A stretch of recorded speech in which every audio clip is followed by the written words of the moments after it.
enhorabuena, concédame 30 minutos y un chin más y les presentaré el país y el resto del mundo. Iniciando el año 2026, el presidente Luis Abinader inició este año remeniendo la mata e hizo cambios en el tren gubernamental, emitiendo esta noche un decreto con el que designa a Antoliano Peralta como ministro de Justicia y en su lugar como consultor jurídico a Jorge Subero Isa.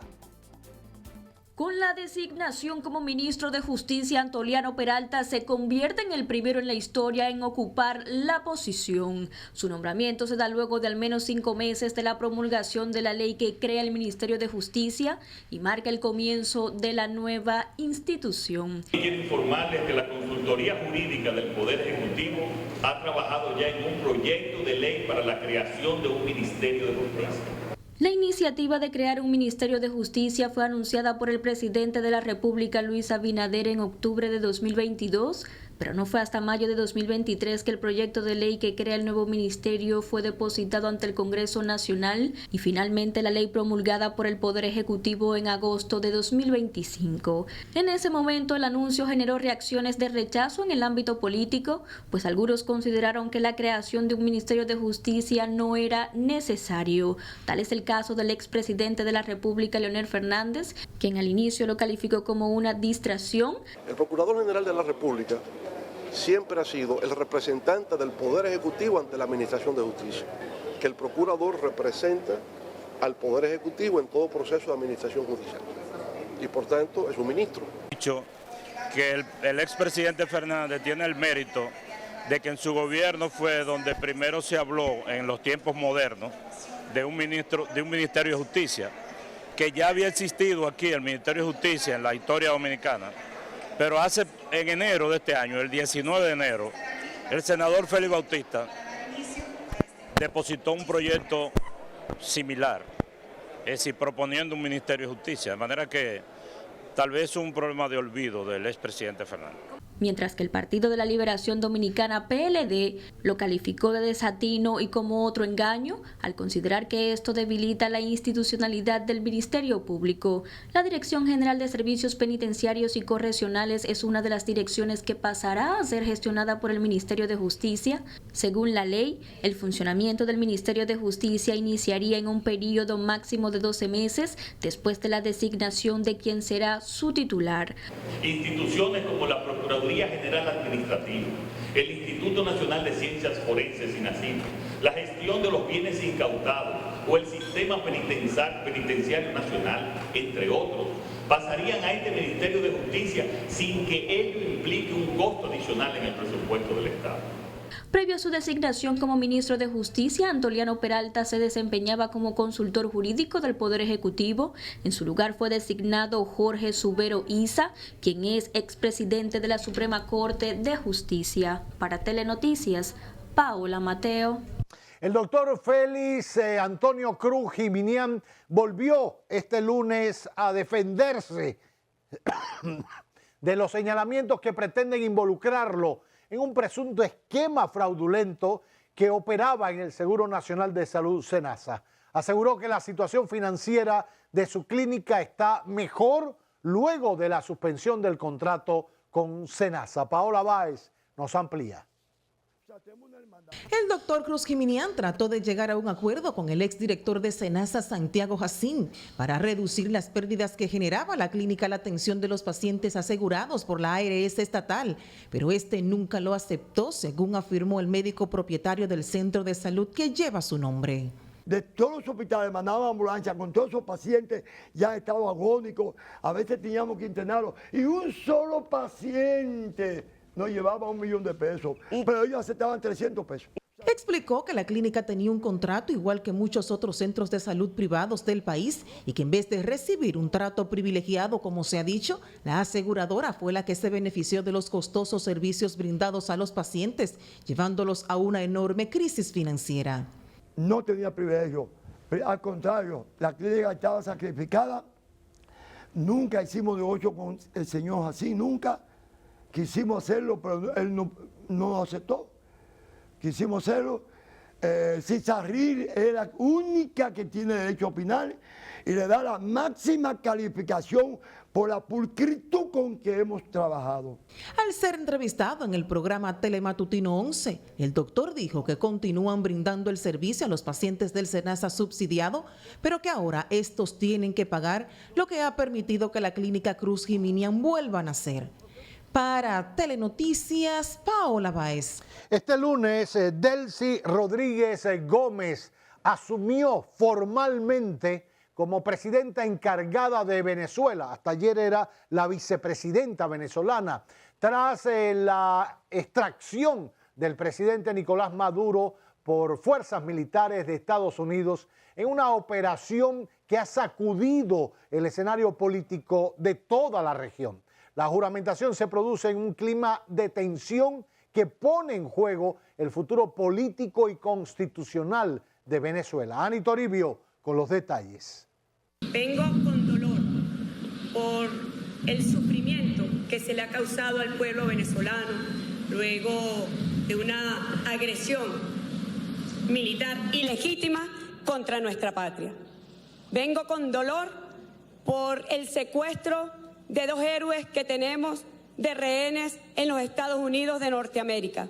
Con este acto, Rodríguez se convierte en la primera mujer en la historia de Venezuela en ocupar la jefatura del Ejecutivo. Rodríguez, veterana del chavismo y figura clave en el entorno político de Maduro, ha tenido un rol activo en el gobierno durante años, ocupando altos cargos en distintos momentos de la administración. Su ascenso marca un giro dramático en la política venezolana, pues deberá lidiar con la legitimidad de su mandato, la presión internacional y la respuesta de aliados y opositores en medio de la intervención extranjera que desencadenó el operativo. Y juro entonces sobre las bases de nuestro padre libertador en su discurso en Angostura, garantizar un gobierno que dé felicidad social, estabilidad política y seguridad política. La nueva presidenta encargada ha hecho llamados tanto a la defensa de la soberanía nacional como a la de la búsqueda de una relación de cooperación con Estados Unidos, pese a que calificó la operación como un acto agresivo que viola la legalidad internacional. Y deben sumarse como un solo pueblo, desde todos los sectores políticos de Venezuela, desde todos los sectores sociales, económicos, que juremos como un solo país para sacar adelante a Venezuela. En un momento histórico marcado por la incertidumbre y la tensión geopolítica, Delcy Rodríguez asume un liderazgo que será clave para definir el rumbo de Venezuela en los próximos meses. Para Telenoticias, Ani Toribio. Un representante de la oposición venezolana en nuestro país saludó la decisión del presidente Trump de elegir a Delcy Rodríguez para continuar dirigiendo los destinos venezolanos tras la captura de Maduro, sobre quien pesa una acusación por supuesto narcoterrorismo. Mientras, el politólogo Elvin Calcaño aseguró que la sucesora de Maduro representa los intereses de Estados Unidos debido a que conoce la estructura que mantuvo en el poder al chavismo. Roberto Brito nos explica. El ingeniero Alejandro Gómez, representante de la oposición venezolana en el país, entiende que el presidente de Estados Unidos, Donald Trump, designó a Delcy Rodríguez como parte de una estrategia para desmontar estructuras extranjeras utilizadas por Nicolás Maduro para mantenerse en el poder. Todo esto es necesario porque ella tiene unas ascendencias políticas e inclusive con las otras partes de la estructura, y esa información, ese tipo de decisiones que se tienen que tomar en el proceso de transición tienen que existir. En ese orden, el politólogo Elvin Calcaño dijo que a Estados Unidos les resulta más útil el chavismo sin Maduro que una oposición sin control del país. En ese escenario, Delcy Rodríguez garantizaría la estabilidad. Se está hablando en la propia prensa estadounidense que ya la decisión de que Delcy Rodríguez sea la que quedara en el mando en Venezuela, eso estaba decidido previamente porque los funcionarios de la administración Trump estaban muy impresionados por el conocimiento que ella tiene del negocio del petróleo. Calcaño sostiene que la oposición fue usada como discurso político y mediático, pero quedó fuera de las decisiones reales tras cumplirse los objetivos de Washington. Ellos se dan cuenta de que la oposición venezolana no tenía ni control militar y por tanto para poder colocar a María Corina Machado había que invadir el país y eso podía dar lugar a una situación de inestabilidad que les costara políticamente. Ellos lo que están haciendo es un control de costos. Sobre la seguridad de Nicolás Maduro, Gómez lamentó que no se haya utilizado personal militar venezolano y en su lugar militares del régimen cubano. A mí me da tristeza, sabiendo la calidad del militar venezolano, del militar auténtico venezolano, toda la formación que tienen, que han tenido, que al que se suponía que era su líder, su comandante en jefe, lo tuvieran que vigilar los mismos cubanos. El representante opositor explicó que la Constitución venezolana establece un plazo de 30 días para convocar elecciones y elegir un nuevo gobierno. En tanto, Donald Trump expresó que Estados Unidos mantendrá el control para garantizar la seguridad en la extracción del petróleo. Para Telenoticias, Roberto Brito.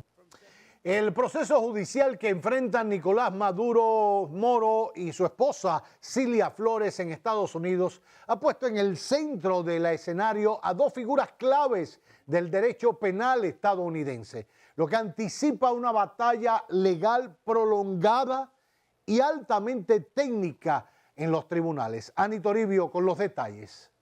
Se trata de Barry Pollack y Mark Donnelly, abogados con amplia experiencia en litigios federales conocidos por representar a clientes de alto perfil en casos complejos y políticamente sensibles. Barry Pollack encabeza la defensa legal de Nicolás Maduro ante el Tribunal del Distrito Sur de Nueva York. Con más de 3 décadas de trayectoria, Pollack es considerado uno de los abogados penalistas más reconocidos de Estados Unidos. Ha representado a corporaciones, funcionarios gubernamentales y figuras internacionales en causas de alto impacto mediático.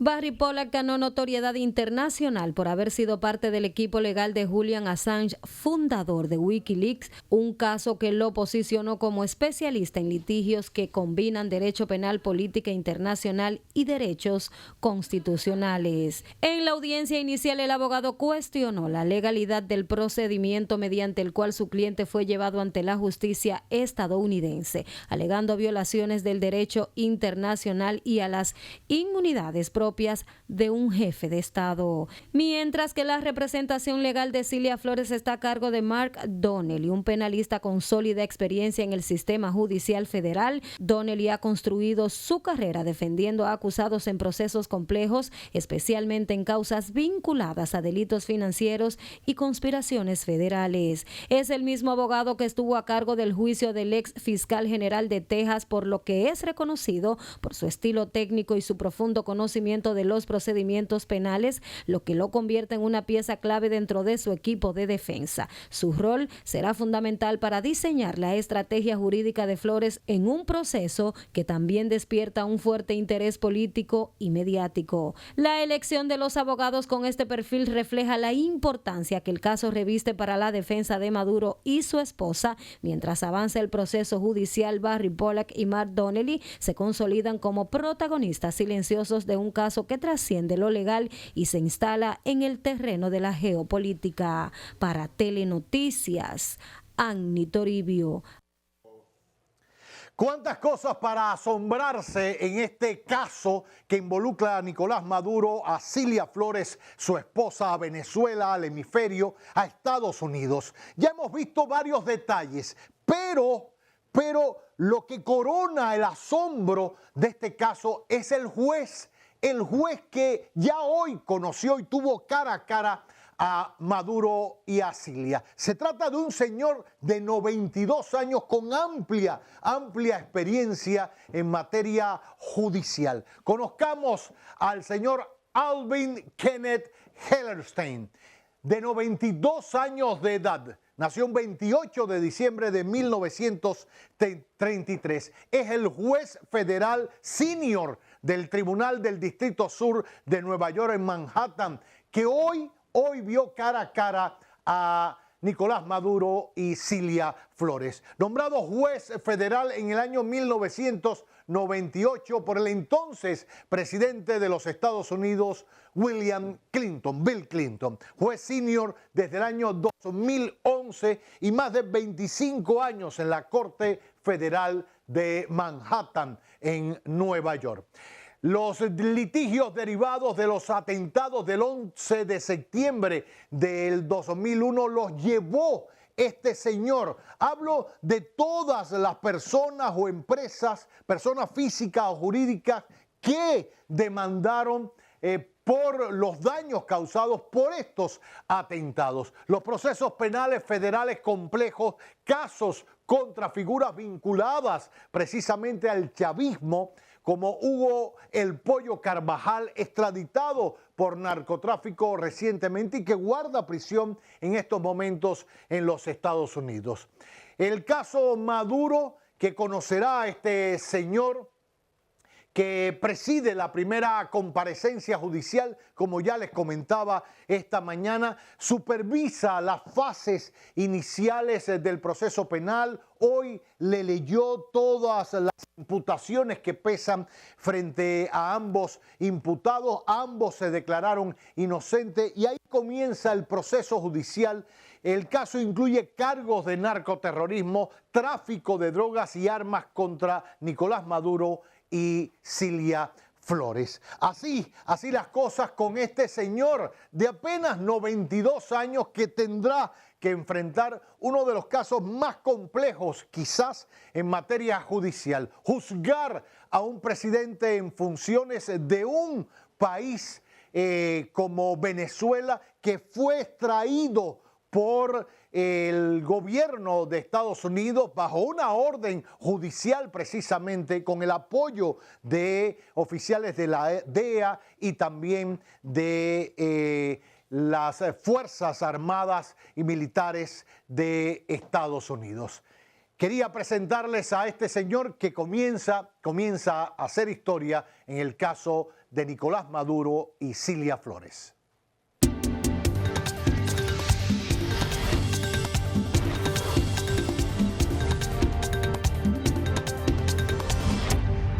Tiempo de la palabra, las buenas noches, bienvenida como cada lunes para Yuri Enríquez Rodríguez, está en nuestra redacción. Yuri, bienvenido, buenas noches. Muy buenas noches, don Roberto, y muy buenas noches a toda la gente que nos sintoniza. ¿Y ahora qué sigue en Venezuela? Conviene responder sin catecismos jurídicos ni consignas morales, sino con una dosis honesta de realpolitik. La historia, cuando se la mira sin romanticismos, suele ser incómoda, pero extraordinariamente pedagógica. Las transiciones políticas exitosas rara vez nacen de la pureza, casi nunca de la ruptura total, y con frecuencia son conducidas por actores que provienen del propio régimen que se busca superar. España lo entendió antes que otros. Tras la muerte de Franco, la democracia no llegó montada en un caballo blanco, ni encabezada por opositores históricos, sino de la mano de Adolfo Suárez, secretario general del movimiento franquista. Suárez no renegó teatralmente de su pasado, lo utilizó. Convenció a las propias cortes franquistas de votar su disolución. Persuadió a los guardianes del antiguo orden que el futuro exigía renunciar al pasado. La transición española fue, ante todo, un acto de inteligencia política. Cambiar el sistema desde dentro antes de que la inercia lo hiciera estallar. Nuestra propia historia ofrece una lección más amarga, pero igual de elocuente. En República Dominicana, tras el triunfo democrático del profesor Juan Bosch, referente moral incuestionable, la transición fue abrupta, casi ingenua en su confianza. El resultado fue un golpe de Estado, una guerra civil y una intervención extranjera. La estabilidad, cuestionable, autoritaria, pero estabilidad al fin, llegó más tarde de la mano de Joaquín Balaguer, figura central del régimen trujillista. No fue un desenlace edificante, pero sí revelador. La política no siempre avanza por caminos virtuosos, sino por senderos posibles. Venezuela enfrenta hoy ese dilema sin manual de instrucciones. Pretender una transición perfecta, inmaculada, liderada exclusivamente por actores externos al poder real, puede ser tan moralmente reconfortante como políticamente estéril. Los sistemas cerrados no se derrumban solo por presión internacional ni por pronunciamientos éticos. Se transforman cuando fracturas internas, intereses cruzados y supervivencia personal comienzan a alinearse con el cambio. Tal vez la pregunta correcta no sea quién tiene la razón, sino quién tiene capacidad real de mover las piezas. La historia, esa vieja narradora irónica, nos recuerda que los grandes giros no los protagonizan los personajes más puros, sino los más conscientes del tiempo que se les viene encima. Y Venezuela hoy no necesita héroes de bronce, sino políticos capaces de entender que ningún régimen es eterno y que a veces el futuro entra por la puerta menos pensada. Buenas noches, usted tiene la palabra. Yuri Enríquez habló, ahora usted tiene la palabra.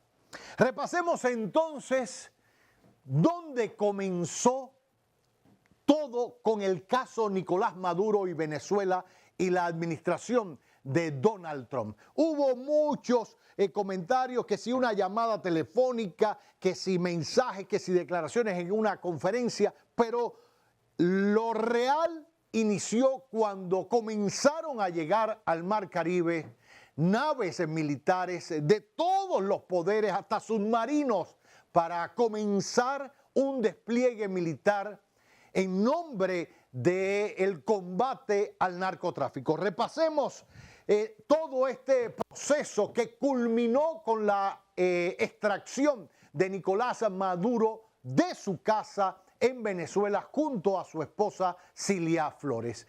Esta fue la distribución por mar en alta mar. Había embarcaciones en el Mar Caribe, que es el rojo más intenso que usted ve, y en el Océano Pacífico, que es el color más marrón que usted ve en esta gráfica. Todo comenzó entre septiembre de 2025 y diciembre de 2025. En el Mar Caribe se realizaron entre 10 y 12 operativos militares y en el Pacífico 7 a 9 operativos militares. Embarcaciones afectadas en el Mar Caribe, 18 a 22 y 12 a 14 en el Océano Pacífico. Fallecidos aproximados en el Mar Caribe, entre 45 y 55 fallecidos por el ataque de las fuerzas militares estadounidenses a estas embarcaciones con supuestos cargamentos de cocaína o cualquier otro estupefaciente. En el caso del Océano Pacífico, entre 40 y 50 personas fallecidas. Veamos un poquito más el resumen de todo lo que ha ocurrido en estos ataques en alta mar, tanto en el Mar Caribe como en el Océano Pacífico. Unos 20 operativos militares se produjeron entre septiembre y diciembre de 2025, más de 30 embarcaciones atacadas, más de 100 personas fallecidas, según el estimado consolidado, y entre 3 a 5 personas sobrevivientes, según casos documentados en este sentido. Tipo de embarcaciones, bueno, lanchas rápidas, en su mayoría que fueron atacadas, reitero, si llevaban fentanilo o cualquier otro estupefaciente. Nunca se ha podido probar o comprobar, o al menos no han mostrado las evidencias de estos cargamentos allá. Semisumergibles artesanales en casos puntuales, barcos de apoyo logístico, algunos operativos. Hay que recordar y sumar a esto que en la última etapa las fuerzas militares que operaban en el Mar Caribe habían también detenido embarcaciones petroleras que salían de Venezuela. La escalada y la preparación militar instrumentada por el gobierno de Estados Unidos. En agosto de 2025, Estados Unidos despliega miles de tropas y buques en toda el área del Caribe, ya lo hemos dicho. Han recuperado bases militares en Puerto Rico, también en Trinidad y Tobago. Solicitaron ayuda para disponer acá de 2 pistas de aterrizaje para sus aviones, sobre todo para reabastecimiento de combustible. En noviembre de 2025, el Departamento de Estado de Estados Unidos designa al llamado Cartel de los Soles como organización terrorista extranjera. Esto también fue respaldado por el gobierno de la República Dominicana. La operación final y los ataques. El 3 de enero El 3 de enero del año 2026 se produce el asalto a Caracas bajo el operativo Resolución Absoluta. A las 2 de la mañana se produce un ataque aéreo y también terrestre en Venezuela, en Caracas, en La Guaira, en el Fuerte Tiuna, explosiones intensas contra instalaciones clave en la capital venezolana. Parte sur de Caracas quedó totalmente apagada. A las 13:46 minutos de la mañana se produce la Resolución Absoluta. Es apresado en su casa durmiendo junto a su esposa Nicolás Maduro y junto a él. Luego de su apresamiento se conoció de la muerte de cerca de 80 personas, entre ellos 32 oficiales y combatientes cubanos que formaban parte de la seguridad de Nicolás Maduro. A las 5:21 de la mañana, Donald Trump anuncia al mundo la captura, el apresamiento de Nicolás Maduro y Cilia Flores. Y a las 11 de la mañana se produce una rueda de prensa un poquito más tarde, de manera formal de Donald Trump desde Mar-a-Lago sobre la operación y la situación posterior.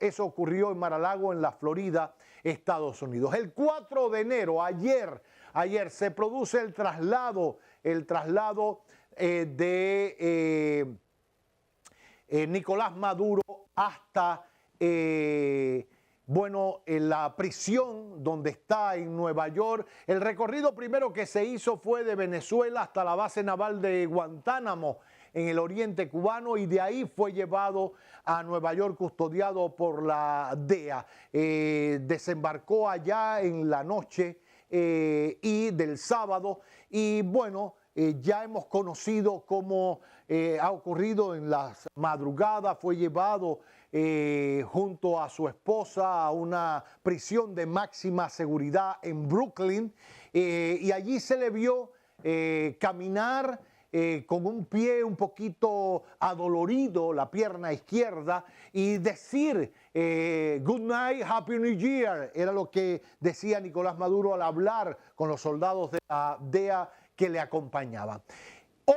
Hoy fue trasladado también en un fuerte dispositivo, primero aéreo en helicóptero hasta Manhattan y después en un carro blindado hasta la corte del sur de Manhattan para conocer los cargos que le imputaban. Y allí se le conoció en la Fiscalía, el Departamento de Justicia de Estados Unidos lo acusa, lo imputa de varios delitos. Será conocido, como ya les decía, en el Tribunal del Distrito Sur de Nueva York, en Manhattan. Y la base legal, la acusación presentada originalmente en marzo de 2020, que fue reactivada con esta detención, esta extracción de Nicolás Maduro y Cilia Flores.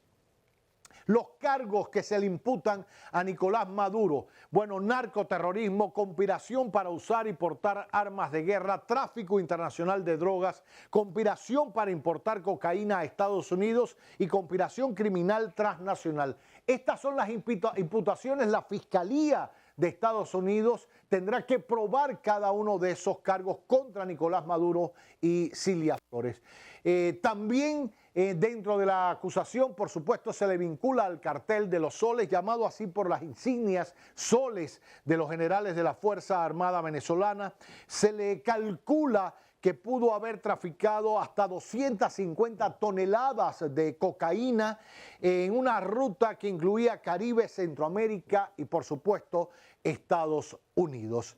Nicolás Maduro, aun cuando ya se pudiera calificar como expresidente de Venezuela, aunque como ya veíamos más temprano, Delcy Rodríguez fue juramentada como presidenta en ejercicio bajo un calificativo que le permite ejercer como presidenta ante la ausencia del presidente, pero no se menciona que ha sido destituido Nicolás Maduro. Se asume ante el mundo que es un expresidente. No obstante, él hoy, ante el juez, decía y reiteraba que era presidente constitucional de Venezuela y que había sido secuestrado secuestrado por el gobierno de Estados Unidos. Se le imputa ser el líder del cartel de los Soles y coordinador político-militar aliado de las Fuerzas Armadas Revolucionarias de Colombia,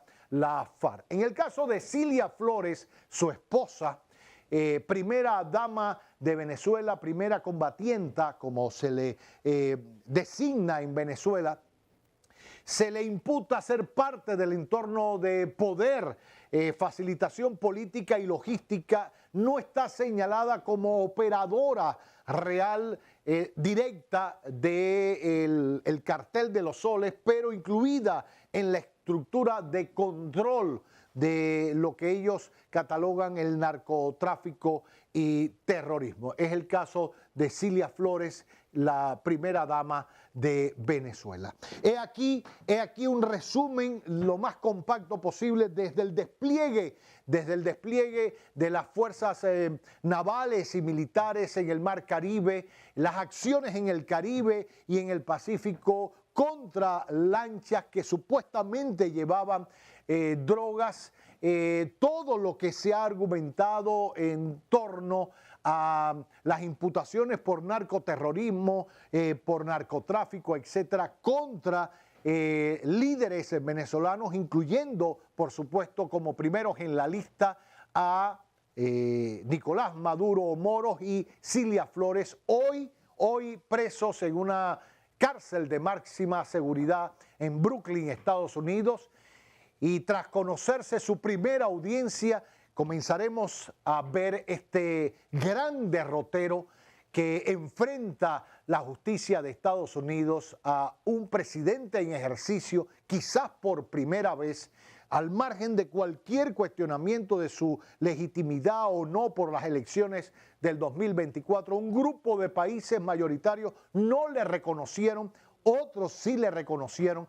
Entonces, en esencia, era un presidente en ejercicio que fue extraído de su territorio, llevado a territorio de Estados Unidos para que responda ante la justicia de Estados Unidos por cargos que pesan contra él. Veremos qué pasa. Se pueden calcular de 20 a cadena perpetua, 20 años de cárcel a cadena perpetua. Veremos si en el camino, en este gran derrotero en la justicia estadounidense, negocia, comparte información, se mantiene firme, como ya ha dicho hoy, que es inocente de todos esos cargos. Veremos. Todo está comenzando ahora en el caso Nicolás Maduro y Cilia Flores.